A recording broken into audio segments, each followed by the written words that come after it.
Rayman 2 is one of my favorite games of all time. You know what, let's start with that. Sky high expectations, why not? Now for real, I love Rayman. I grew up with these games, and my own art has always been hugely inspired by the characters, the world, and the music. What I love even more than Rayman though is the incredibly creative fan base. I've met some of my best friends through Rayman, and I even hosted some Rayman art collabs a few years ago. I used to be pretty active in the community, but not anymore though. I've seen both the good and bad of fandom culture, and I decided that I'd just rather enjoy these games disconnected from that. So don't go calling me a Rayman content creator, because if anything, I've been playing more Pikmin than Rayman here. But yeah, love the creative side of the fandom, which is why I couldn't help but be very curious about the state of this Rayman 2 remake. Now, before I dive into this demo, I have some hopes and concerns, some regarding the gameplay and visuals, simply because from what I've seen, I just don't agree with a lot of the creative choices they've made, and that's fine, it's all subjective, you know? But I also have some concerns regarding their quote-unquote company New Dawn games. They're a group of passionate fans, and anyone who can work in a team and make a video game has to be pretty darn skilled. I know projects like this are a huge undertaking, and I expect no one to run it flawlessly.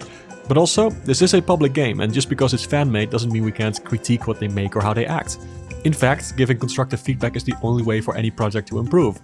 In short, I will hold the game itself to a different standard than I would with a high-budget paid video game, but not how a group of people treats each other and presents themselves. Now, this project has been running for like 7 years or so I don't want to focus on the past too much.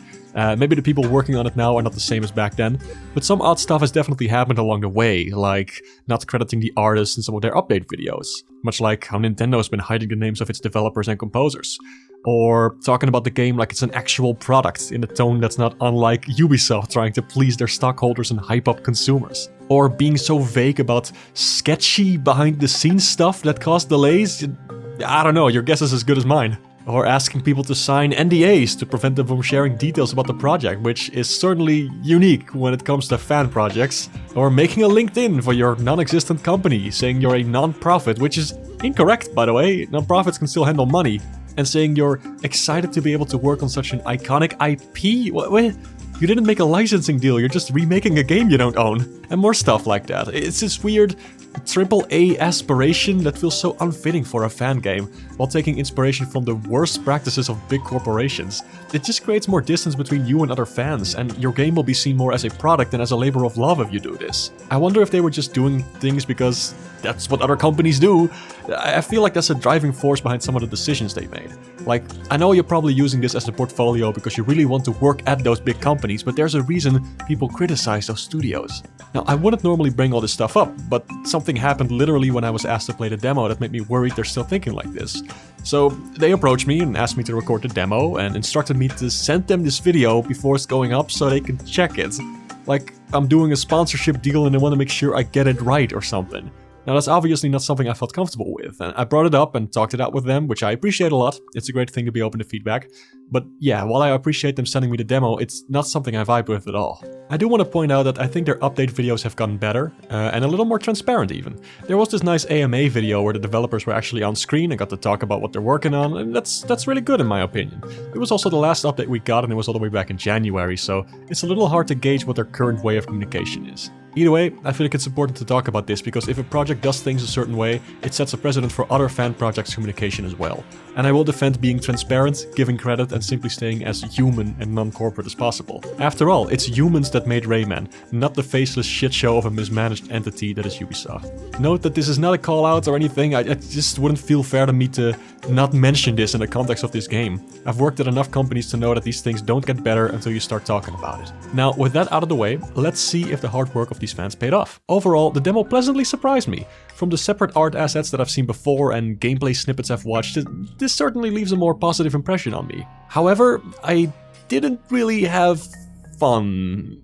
Games don't need to be fun, of course. I know they can evoke many more emotional responses, but like, I did play Rayman 2 on Dreamcast right before this, same level and everything, and I still had a fucking blast! It holds up so well! Like the colors, the hand-painted textures, the music, the iconic sound effects, the limited but effective voice acting, level design, controls. It is leagues above most stuff that came out at the time, and it's still incredibly fun just to move around in this super immersive world. So why doesn't Redreamed do that for me? Let's start with the first impressions I got. My very first impression was, holy shit, what is this FOV? But let's keep that for the gameplay impressions, alright? First let's talk about the world they crafted. The world feels a bit empty and cold. The materials just kind of feel flat, and I think that's because of the lighting and color balance. The materials and objects themselves are quite detailed and well modeled. The lighting on Rayman himself especially looks so dark and washed out, so I do think it's a lighting thing. What's important about Rayman 2 is that all the textures had this hand-drawn look to them. In Redreamed, things like rocks and grass just don't have that same feel to them, and I really do miss that. The clouds still look hand-drawn, but in a different style than the original, and they kinda clash with the rest of the world. Overall, I was expecting more animals and stuff populating the world instead of, nothing. There's the bouncing mushrooms, I like that, that's appreciated, I love that. But it just feels a bit barren, like there's no more baby glow boxes cheering you on, come on. I do like how there's more diverse plants though, that is very good, it all fits very well into the world. The water looks nice as well, it keeps those funny little swirl shapes that I love, but there's no air bubbles or fish or anything. I know that's usually a last minute kind of thing that you add to make the world more immersive, but I really did miss it, especially because there's more underwater sections than in the original level. And they went out of their way to add all this other stuff, so I thought I'd mention it. This world overall feels less like a place where I really want to go. Another clearly apparent thing is that there's a lot more voice lines in this than the original game. The voice acting and overall tone feel more melodramatic, heavy, what's the proper word for that? Something like that. Rayman isn't as cheerful as I usually expect him to be, and instead of seeming mostly just confident and mysterious in the original, Lee seems actually pretty distressed now. It's a different take, I'm just not a fan of it. The voices themselves are fitting enough, I just don't get much emotion from their line reads. And I'll bring up an example of that in just a second. There was a cutscene that was 2D instead of 3D like the original. I don't know if that's temporary, but it was alright, it's well drawn at least. Just an odd change I wasn't expecting. But here's the thing, they added all this dialogue that happens during gameplay, and they can't go 5 minutes without one. I'll be bluntly honest here, I don't like how AAA games do this, and I don't like it here either. It just doesn't add anything and ruins my immersion. A great example of this is this amazing part that I adore in the original. Not because it makes me happy, but because it makes me feel angry towards these robot pirates destroying Rayman's world. Throughout the fairy glade you notice a lot of pollution, and it culminates into this calm scene where you slowly float down as gallons and gallons of oil are dumped into a lake. Without a single word, you can imagine exactly how Rayman feels about his home being destroyed. In Redreamed, he just sounds slightly annoyed. Ugh, oil. Those pirates think they can ruin this place. This was incredibly unnecessary, and I feel the same about most other voice lines. Instead of talking to Lee for the first time when you find her, keeping the suspense of where she is and what she even looks like, she now talks to you telepathically. Instead of running through the level, Rayman now has to point out the obvious, or state something I didn't care about, or even wonder out loud where all these lumps came from. Like, buddy, you've got other stuff on your mind. Why are you curious about these things that have always been a part of your world now? It feels like he's trying to make the player curious about something, and here's the thing, in the original you had this cool backstory for the lumps that you could unlock, and it genuinely felt like you were learning something. Now for Rayman to just ponder this stuff out loud out of nowhere, it's just, I don't see why this is necessary. It's not as bad as I feared when I first learned that they were adding these lines. I thought it was going to be incredibly obnoxious, and it really isn't. It's just only kind of obnoxious. And of course, when you die, a bunch of the lines tend to repeat, which is, yeah, that's really annoying. Anyway, that's it for the surface level stuff. Let's dive a little deeper. And how does the soundtrack hold up? Now, I watched the AMA and I heard them talk about not reusing the old soundtrack because they wanted to make the music dynamic. Which is interesting, because depending on your definition of it, the original already had dynamic music. Like when you're sliding or when you're fighting, a different track will play. And it blends together with the other tracks pretty well. Yet, instead of making variants of those tracks to better blend in with the other tracks maybe, they felt the need to remake the entire soundtrack. I like some of the tunes, especially the title screen music is pretty good, yet none of the other tracks really stood out to me. Ironically, they all kind of blend together in my mind. And it doesn't mean it's bad, it just means that none of the arrangement really grabbed me. And that's a shame, but again, there's nothing like outright bad here, it all sounds quite Rayman-esque at least. So how about the gameplay? How does the game feel? And I know this is something a lot of developers struggle with, but I gotta say it's not half bad. Rayman's ground movement is pretty alright, it's not quite one-to-one with the original, but it doesn't have to be. So yeah, I had no problems with this overall. What I do have a massive issue with is the camera. Yeah, first things first, FOV, this is insane. There's no way to change it either. It makes me barf, it makes me unable to see what's right in front of me when I'm fighting. I can't see projectiles, I can barely see health bars, and I just don't get why I'm not allowed to change this. As for the camera movement, it's not great either. There was this one part where I kept falling off because I'm holding right, the camera will rotate to sit behind Rayman again, so I kept falling off the damn ledge because I had to like move my stick forward at the exact same pace that the camera rotates behind me. It just feels awkward.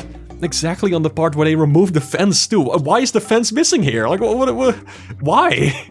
Also, the camera constantly autocorrects to be behind Rayman and it makes me nauseous. The default low angle it wants to correct to, it's cinematic, but it's also rather inconvenient. In the original game, I rarely had to adjust the camera, yet here I feel like I'm constantly fighting it. There would be these automatic camera sections where it would point exactly where you had to go, and they still have that in Redreamed, but it's not as polished as I would like it to be. Not to mention, you had a very useful button to center the camera behind you. Where did it go? It was essential to the gameplay. I don't understand its removal. The camera also gets caught on objects a lot. And speaking of objects, it's like every single polygon has collision in this demo. Rayman is constantly stumbling and tripping and getting caught on geometry. I think it may be wise to clean up the collision a little bit. As for other gameplay elements, combat is about the same. It's still uninteresting, so I ended up mostly avoiding the fights. There's more enemies now, which is just a little annoying. Bullets don't bounce anymore, so I can't do any cool trick shots like in the original. The rate of fire is lower. I think these might be upgrades like in Rayman Revolution, but I gotta say, I didn't enjoy having to unlock more satisfying mechanics in Revolution either. The controls mention a dodge button, but it doesn't do anything, so maybe that's also a thing for later. I would love for the combat to be more in-depth like Rayman 3 for example, or just a unique take on it perhaps. Because as it stands, enemies just take a lot of time to kill, and just don't like it. It's just not fun. It was never that fun in the original, and it doesn't really work here either. In fact, it kind of feels slower here. Now, last but not least, the level design. It's okay, but definitely not as good as the original. Some secret areas have been changed, which is appreciated. It keeps things fresh. On the other hand, the new sections they added to connect the areas are just kind of lackluster. You're moving from point A to point B, and there's nothing interesting to look at or to do. It's just kind of there. Also, just to get them out because they may be useful, here are some small nitpick things that I still have. You can no longer slide on this tree branch. You can no longer launch yourself from this slide without hitting the ceiling. Swimming feels alright, but it's slow when there's nothing to see or do underwater. There's no enemy here at the climbing part, making it just kind of dull. You can no longer mash the A button to climb faster, making climbing a real chore. I feel like Rayman's run animation isn't very satisfying, making walking around feel kind of boring, instead of punchy and fun like in the original. Rayman now auto-aims at piranhas, making them ironically harder to hit. Explosives have huge hitboxes now, kinda feels like overkill. The falling barrel part seems almost impossible at some moments now. The camera here also keeps changing whenever you get hit. The holes in the walls just lead to the endless void, instead of outside or well, anywhere. Also, where's the two moons? Isn't that like a whole thing in the Rayman games, that there's two moons? And two suns as well? Like, I remember that vividly from my childhood. Yeah, they're there. Look at that. Okay? I mean, that's whatever, it's a small thing, but it just surprised me as all. Now, I don't like saying this, but all this small stuff really adds up to sucking the fun and life out of these worlds. So as a whole, I didn't enjoy this demo much. It's perfectly functional, and that's impressive on its own. I only got soft-locked like 3 times, which is fine for an earlier demo. I was expecting that, to be honest. But the overall direction it's just going in, and the stuff they prioritized over things that I now really miss, it's just not for me, I think, and a lot of the changes weren't for the better in my opinion. Remakes are interesting things. The truth is, remaking a game requires a thorough understanding of what made the original game work. If you mostly just recreate and tweak, you risk missing the original intent. A remake can aim to replace the original, expand upon it, or try both, and with this remake I feel like it can't really do either for me. Sure, it's a new way to play Rayman 2, but we already have that. The PS1 version, Revolution, they're all different takes on the same thing, and as odd as some of those versions are, I feel like those at least mostly stuck to what made Rayman 2 work. This just makes me want to keep playing the Dreamcast version, and that version holds up so incredibly well that of course it's gonna be hard to live up to that, but I was hoping it would be a fun time on its own, and yeah, this demo, I just didn't really feel much after playing it. If you are planning on playing this demo, I invite you to play the original game as well. Maybe it will make it more clear to you what exactly I mean with this feedback. Nonetheless, making this demo at all was a very impressive accomplishment, and I hope the people who brought this vision to life are extremely proud of their work and of themselves. They deserve to be. Even if I don't vibe with the results and how to communicate stuff, you know, you made a demo, and nobody can take that away from you. Anyway, that's enough of my rambling. I've had a lot to say about this, just a flipping demo, but yeah, hope you enjoyed this video. If you want to check out my other stuff, I specifically don't title this one as a remarks because it's not really like a review or anything. It's more like looking at a little project. I did do a video about the combat system in Rayman 3 if you're curious about that one. And if you want to take a break from video game stuff, I have this little series called Mark's Whiteboard where I talk about mental health stuff as I draw. If you do play the demo, let me know what you thought. I'm actually curious to hear like other people's impressions too. Maybe everybody disagrees with me. It's possible, who knows. I am actually probably gonna play more Rayman 2 after this. I love that game so much. Alright, see you next time.